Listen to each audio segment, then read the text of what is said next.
Hi everyone, I hope you all are doing great. Chats in Gmail can sometimes clutter your inbox or contain outdated conversations. If you're looking to clean up your chat history, here's how to delete chats in Gmail on your PC in just a few simple steps.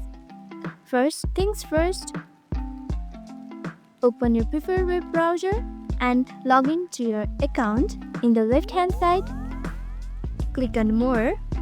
And there you have it, chats, right here. Click chats, as I don't have any chat messages, but you'll surely have in your Gmail. That's why you came to this video.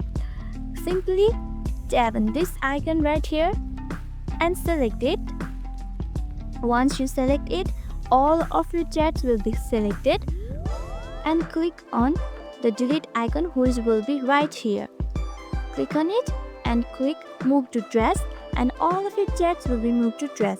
Once it's moved to trash, go on trash and select it again and click on delete forever. Once you click on delete forever, your entire chat history will be deleted. And that's it. With just a few clicks, your Gmail chat section is now cleaner and more organized. Thanks for watching. If you found this video helpful, don't forget to like, share and subscribe our channel for more easy to follow tips and tutorials. Bye bye. Have a great day.